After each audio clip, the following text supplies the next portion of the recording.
Welcome to Infidelity Truths. Before we dive into today's gripping story, please take a second to like this video and subscribe to our channel. Your support helps us create more thrilling stories just for you. Let's begin. I don't know how to start this without sounding like a monster.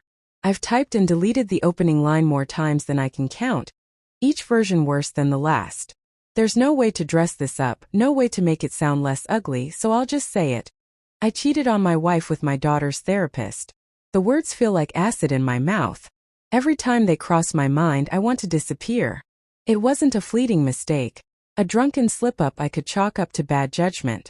It was deliberate, gradual, a slow-burning betrayal that I let grow until it consumed everything I thought I was. My name's David.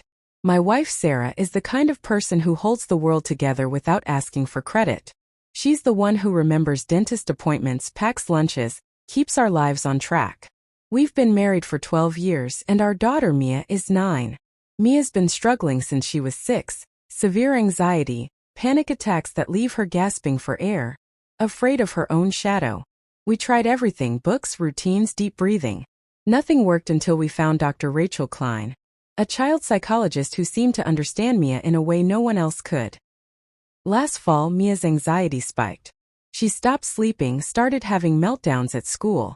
Sarah was a rock, as always, researching specialists, making calls, driving Mia to appointments while I buried myself in work. I'm a project manager, deadlines, budgets, endless meetings. I told myself I was providing, keeping the lights on, but the truth is I was hiding. Sarah was carrying Mia's pain, and I was letting her. Rachel was different from what I expected. She wasn't cold or clinical. She was warm, present, with this quiet intensity that made you feel like she saw straight through you. When she spoke to Mia, it was like she was speaking to her soul, not just her symptoms. Mia started to improve slowly but noticeably. She'd come home from sessions with a little more light in her eyes, telling us about Dr. Rachel's tricks for calming down. Sarah would smile, relieved, and I'd nod, grateful but detached. It started innocently. Rachel would email updates about Mia's progress, small notes about coping strategies or triggers to watch for. Sarah was always copied, but sometimes I'd reply directly, asking questions, thanking her. Then the emails turned into texts. Professional at first. How's Mia doing with the new routine? Then personal. You holding up okay? This stuff's heavy. I don't know when it shifted, but it did. Her texts became a lifeline, a thread of connection in a life that felt like it was unraveling. Sarah and I weren't fighting, not exactly. We were just distant. She'd be up late reading about anxiety disorders, and I'd be on my laptop, answering emails, avoiding the weight of our daughter's struggles. I'd ask, "How's Mia?" And Sarah would say, "She's trying." And that was it.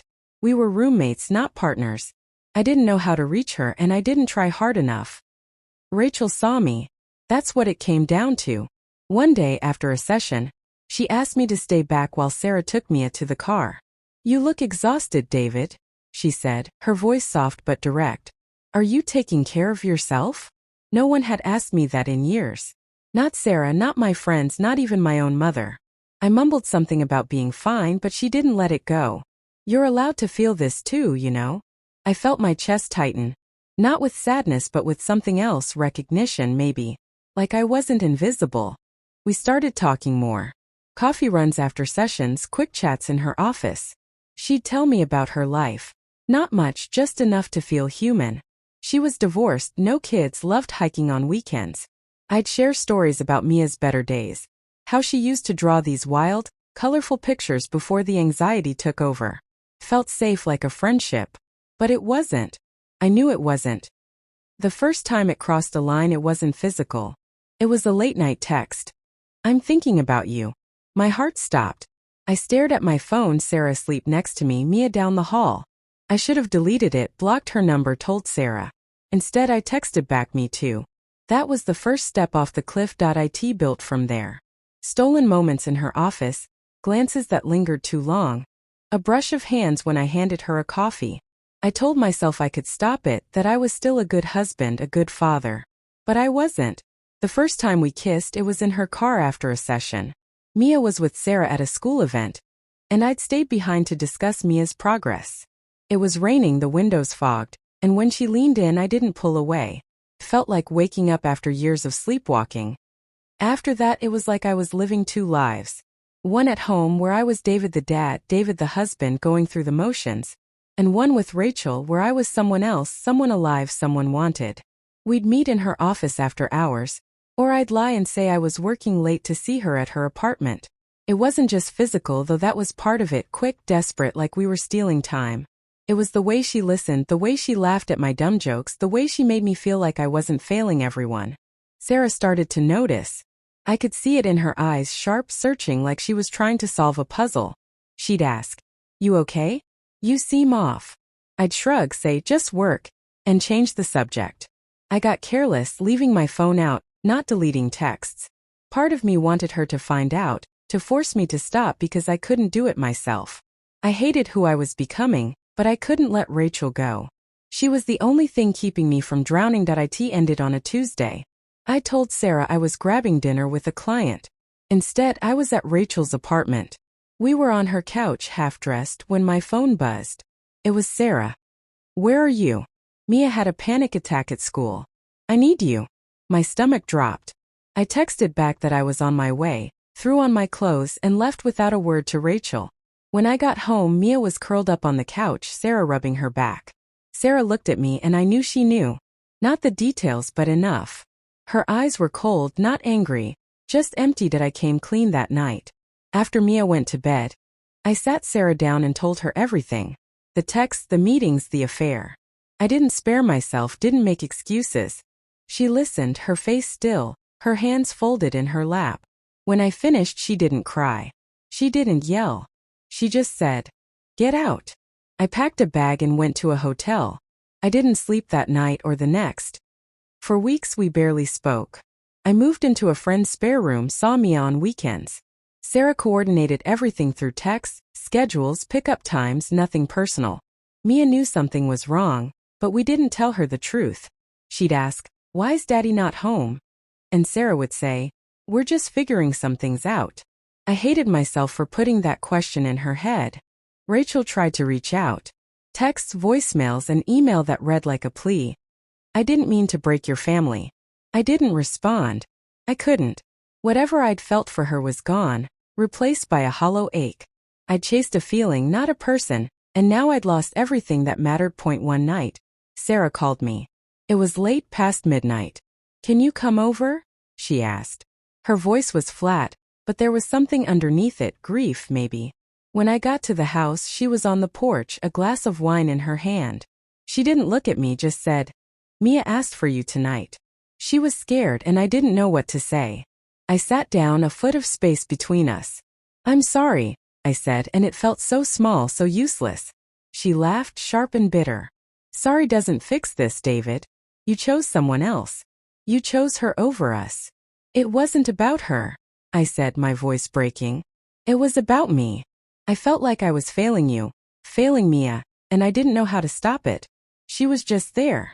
Sarah turned to me then, her eyes wet. "I was here too.